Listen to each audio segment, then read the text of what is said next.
মনে রাখবেন, লক্ষ্মীর ভাণ্ডার, কন্যাশ্রী, রূপশ্রীর জন্য আমরা 60,000 কোটি টাকা খরচ করেছি।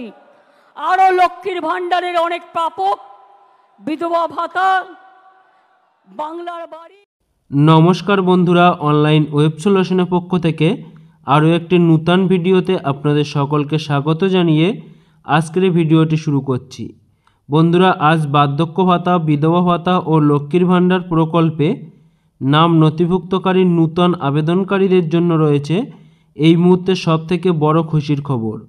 কেননা আজ আমাদের রাজ্যের মুখ্যমন্ত্রী মাননীয় মমতা বন্দ্যোপাধ্যায় তিনি 21শে জুলাই মঞ্চ থেকে লক্ষ্মীর ভাণ্ডার প্রকল্পের নূতন আবেদনকারীদের ও বার্ধক্য ভাতা প্রকল্প, বিধবা ভাতা প্রকল্প, প্রতিবন্ধী ভাতা প্রকল্পের নূতন আবেদনকারীদের টাকা কবে থেকে দেওয়া হবে সেই বিষয়ে তিনি কি জানালেন, বা সেই সমস্ত আবেদনকারীরা কবে থেকে এই প্রকল্পগুলির টাকা পেতে শুরু করবে, সমস্তটাই আজ আপনাদেরকে লাইভ দেখাবো।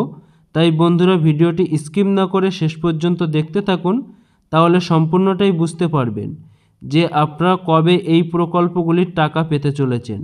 আর বন্ধুরা, এই ভিডিওটি শুরু করার আগে আপনাদের কাছে একটি ছোট্ট অনুরোধ, চ্যানেলে নূতন হয়ে থাকলে চ্যানেলটিকে সাবস্ক্রাইব করতে ভুলবেন না। আর যারা আগে থেকেই চ্যানেলটিকে সাবস্ক্রাইব করে রেখেছেন তাদেরকে জানাই অসংখ্য ধন্যবাদ।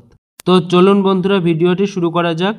তো দেখুন বন্ধুরা, আমরা সর্বপ্রথম আপনাদেরকে দেখিয়ে দিচ্ছি যে আমাদের রাজ্যের মুখ্যমন্ত্রী মাননীয় মমতা বন্দ্যোপাধ্যায় তিনি 21শে জুলাই মঞ্চ থেকে এই লক্ষ্মীর ভাণ্ডার প্রকল্প, বার্ধক্য ভাতা প্রকল্প, বিধবা ভাতা প্রকল্পের নূতন আবেদনকারীদের টাকা দেওয়ার যে ঘোষণা করলেন সেটি কবে থেকে আপনারা পেতে শুরু করবেন সেই বিষয়ে আমাদের রাজ্যের মুখ্যমন্ত্রী কি বললেন সেটি আপনারা সর্বপ্রথম দেখে নিন। দারিদ্র সীমার নিচে ছিলেন 57.60% মানুষ, আর আমাদের মামাটি মানুষের সরকার তার আমলে 57% থেকে কমে এটা এসছে মাত্র 8%-এ। ওটাও আমরা জিরো করে দেবো। মনে রাখবেন, 40%-এর ওপর দারিদ্রতা আমরা কমিয়ে দিয়েছি। এর ফলে 1,72,00,000 মানুষ দারিদ্র সীমার কবল থেকে বেরিয়ে এসেছে। মনে রাখবেন, লক্ষ্মীর ভাণ্ডার, কন্যাশ্রী, রূপশ্রীর জন্য আমরা 60,000 কোটি টাকা খরচ করেছি। আরো লক্ষ্মীর ভাণ্ডারের অনেক প্রাপক, বিধবা ভাতা, বাংলার বাড়ি আমরা ডিসেম্বর থেকে শুরু করব, এবং আমাদের কাছে যে লিস্ট আছে তা নিয়ে কাজ হবে।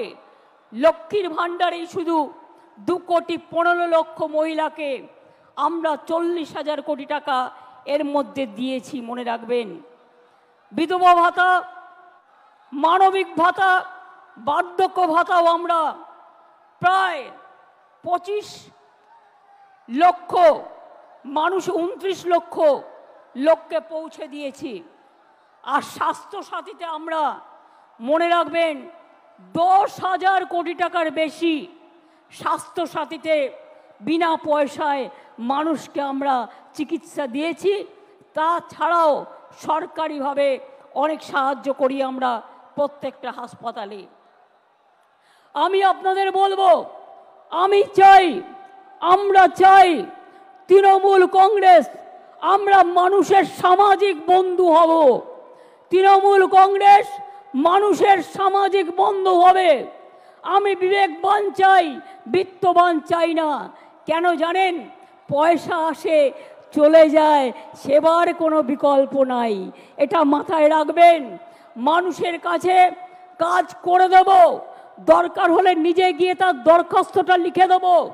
আমি অল মিউনিসিপ্যালিটি, পঞ্চায়েত, এমএলএ, এমপিদের সকলকে বলবো, এখন থেকে কোনো অভিযোগ যেন কারো বিরুদ্ধে দল না পায়।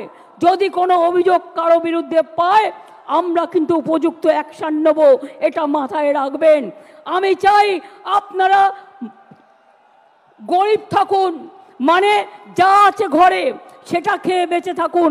আমার লোভ করবার দরকার নই। আমরা লোভী হতে চাই না, আমরা মানুষের বন্ধু হতে চাই। যতদিন আপনারা এই কাজটা করে যেতে পারবেন ততদিন মনে রাখবেন আপনাদের কেউ সরাতে পারবে না, আপনাদের কেউ হাঁটাতে পারবে না। অন্যায় করলে আপনারা দেখেছেন আমি তৃণমূল কংগ্রেসকেও ছাড়ি না, তৃণমূল কংগ্রেসকেও গ্রেপ্তার করি। অন্যায় করবেন না, অন্যায় সহ্য করবেন না।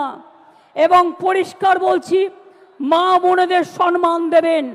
আরও বেশি করে সংখ্যালঘু, schedule caste, schedule tribe, OBC এবং আমাদের হিন্দু, মুসলিম, শিখ, ইসাই সবাইকে ইলেকশনের সময় প্রথম ফেজে আমরা 11 লক্ষ বাড়ি দেব, ডিসেম্বর থেকে ফার্স্ট ফেজের টাকা দেব, আমরা করব।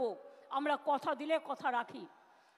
লক্ষ্মীর ভাণ্ডার কিছু পড়ে আছে, পুজোর পরে তারা পেয়ে যাবেন। বিধবা ভাতা কিছু পড়ে আছে, পুজোর পরে সেটা পেয়ে যাবেন। পুজোটা হয়ে যাক, আমরা এগুলো ততক্ষণে রিভিউ করে নেব, আমাদের কাজগুলো করে নেব।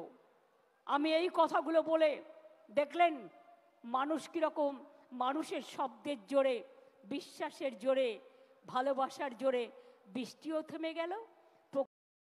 তো দেখলেন যে আমাদের রাজ্যের মুখ্যমন্ত্রী তিনি কিন্তু ঘোষণা করে জানিয়ে দিলেন যে সমস্ত আবেদনকারীরা এই বার্ধক্য ভাতা প্রকল্প, লক্ষ্মীর ভাণ্ডার প্রকল্পে নূতন করে আবেদন করেছিলেন, সেই সমস্ত আবেদনকারীরা কিন্তু পূজার পরেই ডিসেম্বর মাস থেকে তাদের এই প্রকল্পগুলির টাকা তাদের ব্যাংক অ্যাকাউন্টে পেয়ে যাবেন। তাই বন্ধুরা, এখনও পর্যন্ত যে সমস্ত আবেদনকারীরা এই লক্ষ্মীর ভাণ্ডার প্রকল্প, বার্ধক্য ভাতা, বিধবা ভাতা, প্রতিবন্ধী ভাতা প্রকল্পের আবেদনের যোগ্য কিন্তু এখনও পর্যন্ত এই প্রকল্পগুলিতে আবেদন করেননি, সেই সমস্ত আবেদনকারীদেরকে বলবো যে এই প্রকল্পগুলিতে কিন্তু নূতন করে আবেদনপত্র জমা নেওয়া শুরু হয়েছে। তাই আপনারা যদি এই প্রকল্পগুলিতে আবেদন করতে চান তাহলে খুব তাড়াতাড়ি আপনাদের ডকুমেন্টস নিয়ে পার্শ্ববর্তী আপনার যে ব্লক অফিস আছে সেখানে গিয়ে আপনাদের এই আবেদনপত্রগুলি জমা করাতে পারবেন। কেননা আপনাদের এই আবেদনপত্রটি জমা করালে, আপনাদের আবেদনপত্রটি অ্যাপ্রুভ হয়ে থাকলে আপনারা কিন্তু এই ডিসেম্বর মাস থেকে এই প্রকল্পগুলির টাকা পেয়ে যাবেন। তো বন্ধুরা, আজকের এই ভিডিওর আপডেট এটাই ছিল। আর এই সম্পর্কিত নূতন কোনো আপডেট আসলে আমরা অবশ্যই এই চ্যানেলের মাধ্যমে আপনাদেরকে জানিয়ে দেব। আর বন্ধুরা, এই সম্পর্কিত কোনো রকম প্রশ্ন থাকলে অবশ্যই আমাদেরকে কমেন্টের মাধ্যমে আপনারা জানাতে পারেন। আর বন্ধুরা, ভিডিওটি ভালো লাগলে অবশ্যই লাইক করতে ভুলবেন না। আর এই ভিডিওটি থেকে যদি উপকৃত হয়ে থাকেন তো অবশ্যই আপনার বন্ধুদেরকেও ভিডিওটি শেয়ার করে দেবেন। আর বন্ধুরা, এই ধরনের নূতন আপডেট পেতে আমাদের হোয়াটসঅ্যাপ পেজটিকে অবশ্যই ফলো করে রাখবেন। আর এই চ্যানেলটিকে সাবস্ক্রাইব করে পাশে থাকা বেল নোটিফিকেশানটি অন করে রাখবেন, কেননা এই চ্যানেলে আসা নূতন কোনো ভিডিওর নোটিফিকেশান সবার আগে পেতে। আর বন্ধুরা, আপনাদের সকলকে অসংখ্য ধন্যবাদ ভিডিওটি শেষ পর্যন্ত দেখার জন্য।